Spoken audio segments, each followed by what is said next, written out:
આનંદ, ઊર્જા અને રમતગમતનું સરનામું એટલે ખેલ મહાકુંભ। આ વર્ષે 39 રમતો સાથે સમગ્ર રાજ્યમાં ખેલ મહાકુંભનો વાગશે ડંકો। ખેલ મહાકુંભ 3.0 માટે ગુજરાત સરકારે ₹45 કરોડ સુધીના રોકડ પુરસ્કારોની ભવ્ય જાહેરાત કરી છે। આજે ખેલ મહાકુંભ અદ્ભુત પરિણામો લાવી રહ્યો છે। ખેલ મહાકુંભના માધ્યમથી ગુજરાતમાં રમતગમત માટેની ઇકોસિસ્ટમ ઊભી થઈ છે। ડીબીટીના માધ્યમથી રોકડ પુરસ્કાર વિતરણ, વિજેતા ખેલાડીઓ માટે વિનામૂલ્યે સમર કોચિંગ કેમ્પ, પ્રતિભાશાળી ખેલાડીઓ માટે ડિસ્ટ્રિક્ટ લેવલ સ્પોર્ટ્સ સ્કૂલમાં પ્રવેશ। આ ઉપરાંત ખેલ મહાકુંભનું ખાસ ફોકસ હોય છે દિવ્યાંગ ખેલાડીઓ ઉપર।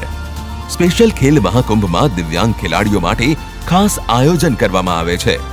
અહીંના ખેલાડીઓએ ખેલ મહાકુંભના માધ્યમથી Asian games, Commonwealth games, Olympics અને પેરા ઓલિમ્પિક્સ જેવા વિશ્વ મંચો સુધી પહોંચી ગુજરાતનું ગૌરવ વધાર્યું છે અને સાબિત કરી દીધું છે કે ગુજરાત રમતગમત ક્ષેત્રે પણ શ્રેષ્ઠ બની રહ્યું છે। જય જય ગરવી ગુજરાત।